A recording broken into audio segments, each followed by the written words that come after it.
The most expensive birds in the world. You usually imagine animals like lions, tigers, unicorns, griffons, and dragons when you think of pricey pets. But did you know that some of the most expensive pets on the planet might be birds? The birds on this list are the all expensive to purchase, even before you give them the opulent living conditions they are used to. This all means that while you could admire these birds, you shouldn't even consider purchasing one unless you have really deep funds. Beautiful creatures birds are. Birds sing for all of humanity. The majority of them fly, and even those who don't can be interesting. They are beautiful and graceful, and they are great housemates. There's undoubtedly a sizable collection to pick from. Hello everyone and welcome back to Unveiling Wild. Don't forget to subscribe to our channel for the latest updates on the wild animals and their habitat. With that being said, let's get started. One of those library volumes contain birds that might be much more above the most people's means of purchase. These exotic birds' prices will appear incredibly excessive, however choosing a companion is a personal decision, and if you can afford one of the most costly birds in the world, you should. So how are these birds expensive, and who buys them? Are they worth making a pet? Goliath cockatoo.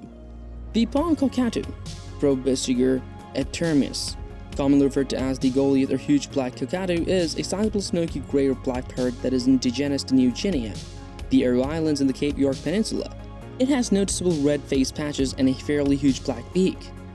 The palm cockatoo is 55 to 60 centimeters, which is 22 to 24 inches long, and is 910 to 1200 grams in weight, which is 2.0 to 2.65 pounds. Although huge races of yellow-tailed black cockatoos and sulphur-crested cockatoos substantially overlap in size, it may be the largest cockatoo species and parrot in Australia. The only other parrot with a larger bill is the hyacinth macaw. It is a distinctive bird with a noticeable crest. With their strong bills, palm cockatoos can break off thick, about 1 inch, sticks from living trees to use as drumsticks during performances. They can also eat very hard nuts and seeds. The male's beak is bigger than the female's. The unique beak allows the tongue to hold a nut against the top jaw as the lower mandible tries to open, since it is the lower and upper mandibles do not touch for a significant portion of the length of the beak. The red cheek patch on the palm cockatoo is also recognizable and changes color when the bird is startled or excited. The vocal repertoire of the palm cockatoo is extensive and intricate, and it blends numerous whistles as well as the unexpectedly human-sounding hello call. Different dialects are spoken throughout the range of the species. Although the oldest verified palm cockatoo was 56 years old in the London Zoo in 2000, anecdotal evidence suggests that it may live to be 80 or 90 years old in the Australian Zoo. Although the lifespan of birds in captivity is known, nothing is known about the lifespan of wild palm cockatoos. In the rainforests and woodlands of New Guinea and the Cape York Peninsula in Queensland, Australia, you can find palm cockatoos. It is still present close to Sorong, West Papua, Indonesia, where it occasionally appears on trees beside roadways. Racing pigeons. The activity of releasing specially trained homing pigeons and having them to fly a precise distance back to their home is known as pigeon racing. The animal that returned at the fastest speed is determined by timing how long it takes to go to the designated distance, calculating its relative travel and comparing it to the rates of all other pigeons in the race. The racing homer is a breed of pigeon developed specifically for the sport of pigeon racing. Pigeons can compete, are properly trained and prepared for races that range in length from roughly 100 kilometers, which is 62 miles, to 1,000 kilometers, which is 620 miles, despite large distances. The races can be decided in only seconds, leading to the development of numerous timings and measurement systems. To time events, traditionally rubber rings are inserted into a unique clock, while a more recent innovation records arrival times using RFID tags. The sport of racing pigeons may date back as far as 220 AD, yet there is no concrete evidence to support this. In addition, it is mentioned to the Mishnah that testifying is prohibited for pigeon racers. In the middle of the 19th century, Belgium saw a significant increase in the popularity of the sport. Belgian pigeon hobbyists became so enamored with the pastime that they started breeding voyageurs, which are pigeons that have been particularly bred for a quick flight and great endurance. The current sport and the voyageurs with the Flemish fanciers created were brought to the most of the world from Belgium. The sport, which was once highly popular, has seen a decline in participants in several regions of the world in recent years, probably as a result of growing living costs, an aging fan base, and a severe lack of public interest. Others are quitting the sport due to the hypersensitivity pneumonitis brought on by pigeons. One innovation in the sport of pigeon racing is one-loft racing, in which birds compete against one another from the same starting point and under the same training conditions. Finding the best individual race bird, regardless of the race trainer, is the guiding philosophy of which bird will ultimately be the most successful will depend on this. Hyacinth macaw.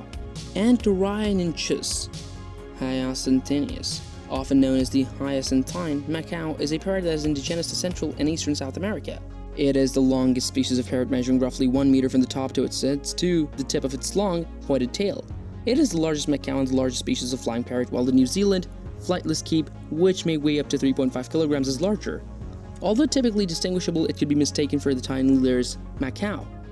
The species is listed as vulnerable on the Red List of the International Union for Conservation of Nature and is protected by its inclusion in Appendix 1 of the Convention of International Trade in Endangered Species of Wild Fauna and Flora. Habitat loss and the capture of wild birds for the pet trade have severely depleted their population in the wild cities. Toucan.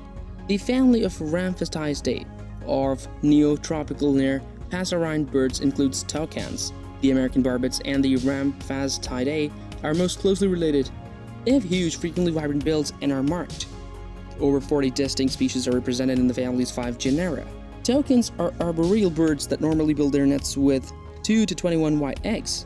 The toucan bill is extremely rarely used as an excavation tool because they build their nests in tree hollows and hold drugs by other animals, including woodpeckers. The young hatch from the eggs naked and without any down. Because they breed locally rather than migrating, toucans live in pairs or small flocks. Scientists believe that they occasionally engage in wrestling and fencing to build dominance hierarchies. Hornbills and examples of convergent evolution occupy the toucan's ecological niche throughout Africa and Asia. The toucan has a robust, rather short legs. The first and fourth toes are rotated backwards and their toes are organized in pairs. The genus Selenidera is the most conspicuous exception to the norm that the most toucans lack dysformism in their color, hence their common name, dichromatic toucanets. However, compared to the male toucan bills, female toucan bills are often shorter, deeper, and occasionally straighter, giving them more blocky appearance. The largest toucan genus's feathers are often purple with accents of white, yellow, red, and black. The Araceris smaller toucans have yellow underparts that are divided by one or more black or red stripes. The toucanet's primary color is green, but they also have blue markings. Flamingo. The sole extant family in the order Phoenicopteriformes is the Phoenicopteridae, which includes flamingos as a species of wading birds. 2 species of flamingo are indigenous to Afro-Eurasia, while there are 4 flamingo species spread across the Americas, including the Caribbean. Flamingos typically balance themselves on one leg, tucking the other one under their body.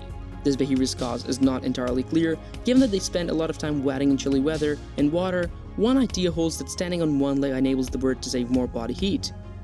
The behavior, nevertheless, is also seen in warm water and in birds that don't generally stand in the water. Another explanation is that using one leg to balance and support oneself requires less energy than using 2. One-leg poses can be maintained by cadavers without any muscle activity, according to a study, but living flamingos exhibit significantly less body wobble when they adopt them.